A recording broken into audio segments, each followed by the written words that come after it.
The shipment is delayed. The supply line is severed. The network automatically reroutes the entire cargo flow within seconds. The trucks arrive on time. The orders are filled.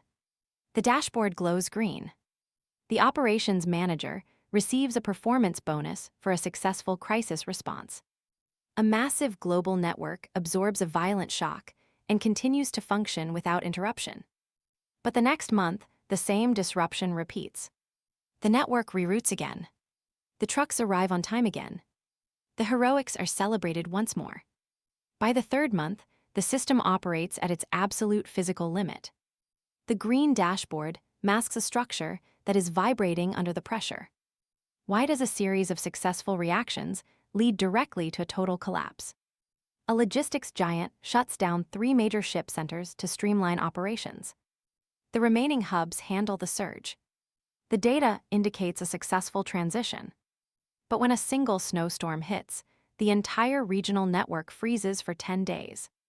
An operations manager identifies a critical vulnerability during a quiet period.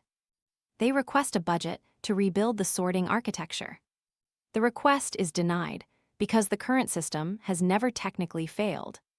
The manager is rewarded for managing the next crisis, but punished for trying to prevent it. The internal reports document a successful recovery from every single disruption. The organization survives the shock. The improvisation works. Yet the dependency on individual effort increases with every victory. The system is received as resilient because it hasn't stopped yet. The behavior continues without modification. The victory arrives, but the underlying machine remains at the brink. If the reaction was a success, why is the system more fragile than before? This is where most people freeze. But at Solver's Studio, we go to our toolkit. The Solver's 6. The tool we're going to use for this scenario is systems thinking and execution. Currently, the system is being measured by its ability to successfully reroute under immediate strain. This measurement creates a contradiction because a successful reaction masks the fundamental fragility of the architecture. The tool shifts the evaluation from the speed of the response to the stability of the structure, identifying where heroic effort is replacing permanent design. Step 1. Define the system boundary.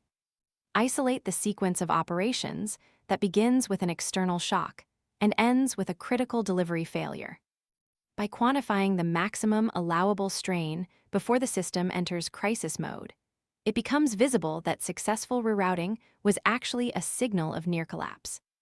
Step 2. Locate the system leverage points.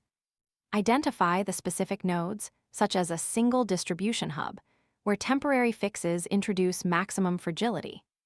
After these nodes are identified, the old reliance on individual judgment is replaced with a mechanical backup mechanism.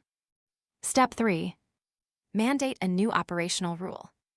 Design a non-negotiable constraint, such as a mandatory inventory buffer, that prevents the system from operating near zero capacity.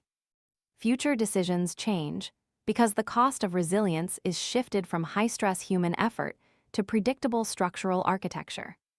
Define the system boundary. Identify the leverage points. Mandate a new rule. Tool action, stabilize the system.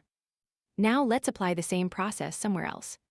A professional relies on last-minute heroic effort to complete critical weekly reports during unexpected interruptions.